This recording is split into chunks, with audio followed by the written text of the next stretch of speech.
Hello, I'm Dr. Carolyn Lam, and I'm from Singapore. We're here at the American Heart Association meeting, and I'm so pleased to be with Professor John McMurry from Glasgow, because we're going to be talking about cardiovascular outcome trials in diabetes. Now, there's been a lot of buzz here already about it, but could you start by reminding us, John, how did we get here? How did we get to talking about cardiovascular outcome trials in diabetes?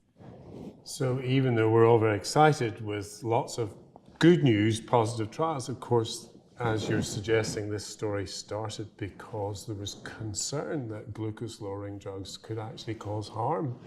And the US Food and Drug Administration then made it a requirement that sponsors wishing to market a product to lower glucose in patients with type 2 diabetes had to show, establish, demonstrate cardiovascular safety.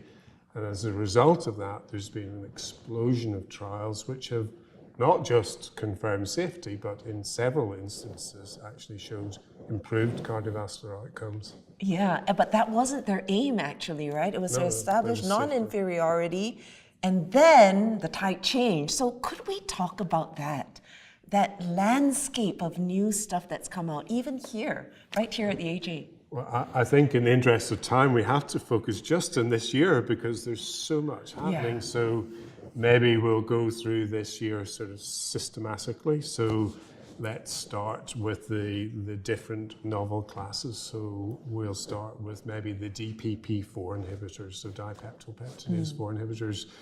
We've seen one new trial this year called Carmelina with linagliptin. That trial showed non-inferiority for that standard FDA composite outcome of cardiovascular death, myocardial infarction, or stroke. Didn't show improvement in outcomes, but it showed no harm. But of course, it's a drug to lower glucose and hopefully prevent microvascular outcomes. What's important for us as cardiologists about that particular trial is that it showed no safety signal for heart failure. There had been a red flag with one of the DPP4 inhibitors, one of the gliptins, and there had been some concern that perhaps this particular class of glucose-lowering drugs might be harmful in patients with heart failure. But this now is the fourth large gliptin trial, showed no signal for harm, and I think we're now reassured about the majority of DPP4 inhibitors. Indeed. So the second big class, of course, are the GLP-1 receptor agonists, so working through the same incretin pathway, but this time drugs that stimulate the receptor.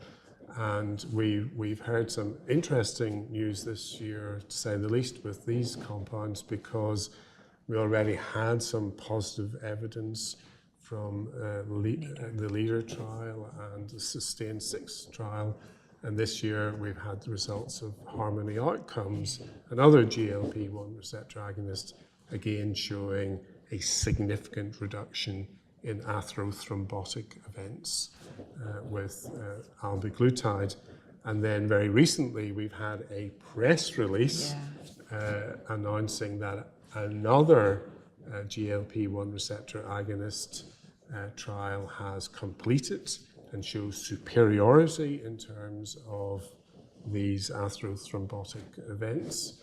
And the interesting thing, of course, is that new trial, REWIND, has actually a very large proportion of patients who might be called primary rather than secondary prevention patients. So now we seem to have a spectrum of trials with GLP-1 receptor agonists covering patients with established cardiovascular disease, patients with risk factors but not known to have overt cardiovascular disease who benefit from this type of intervention.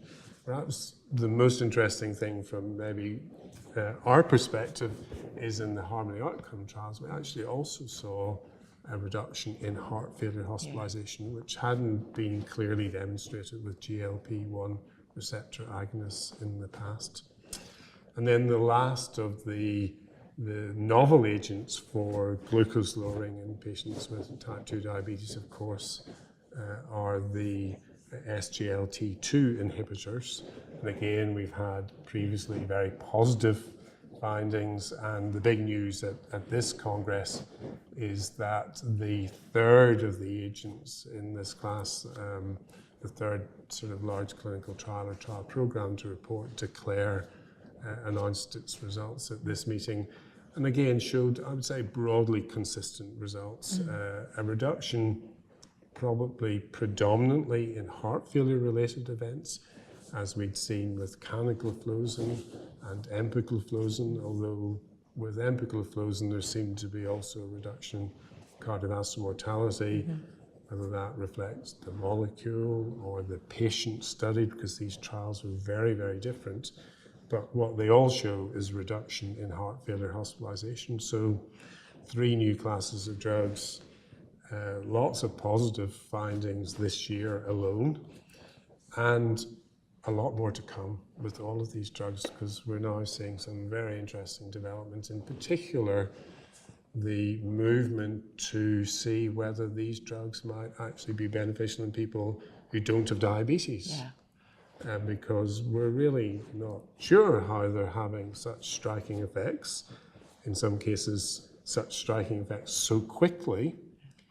And is it anything to do with glucose lowering, or is it something else? So now we're seeing new trials where these treatments will be given to patients who don't have diabetes.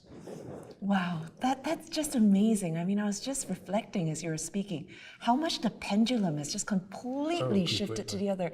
You know, starting out with worrying that they're going to cause heart failure and cardiovascular events, to now testing them in ongoing large trials. How many are there going on now? At least in heart failure, there's 5. In chronic kidney disease, I think 4. Exactly. In fact, we've got good news again this year. We know that the Credence trial is positive with an SGLT2 inhibitor. We're also seeing fascinating developments like semaglutide, which was an injectable, is now available as an oral drug.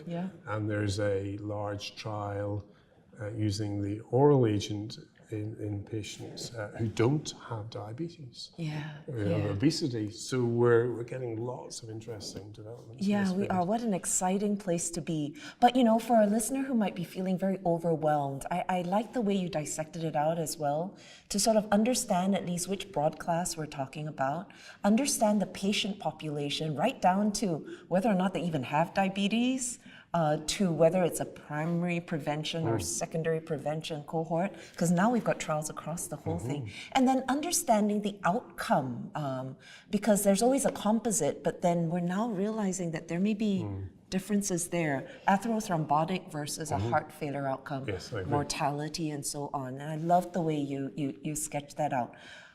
What is the main gaps that remain, do you think, for next year? What do you think we'll be talking about next year? Well, so far what we know is that if you give these compounds to patients with type 2 diabetes, especially if they've got established cardiovascular disease, you can do good things, as we've discussed. And one of those good things, for example, is prevention of heart failure. But what about the treatment of heart failure? What if you already have heart failure? Might these drugs help? And actually, might they help, as we just mentioned, not just in patients with heart failure and diabetes, but maybe all patients with heart failure? What about chronic kidney disease? Of course, we always think about diabetes and chronic kidney disease, what we used to call diabetic nephropathy, but of course there are many other patients with chronic kidney disease. Maybe the remarkable renal protective benefit of some of these drugs, and we haven't really discussed that, but there is. I mean, the SGLT2 inhibitors, perhaps in particular, have striking renal benefits. Might those benefits be obtained even in patients who don't have diabetes? The GLP-1 too has been as well. sort of said, the leader in trial, renal. for example. And sorry?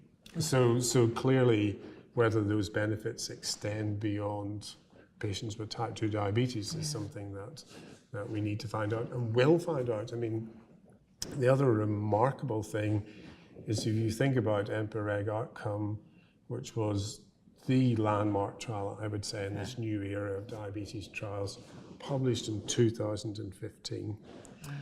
In 2019, you asked about this meeting next year, we will probably have the results of the first SGLT2 inhibitor trial in patients with established heart failure. Yeah, definitely. 4 years later, designed, recruited, and completed within 4 years.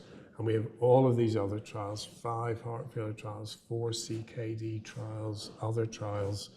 It's been an astonishing period of development. The whole development of these drugs in this broad spectrum of patients with cardiorenal disease has been compressed into this extremely short timeline. We've lived through the statin era and to some extent the ARB and ACE inhibitor era, and those programs took decades. 10 to 20 years, and here we're seeing this. Wow, thank you. That was an amazing review, and I can't wait to talk to you again next year, hopefully. We'll do that again. Well, thank you very much for joining us today.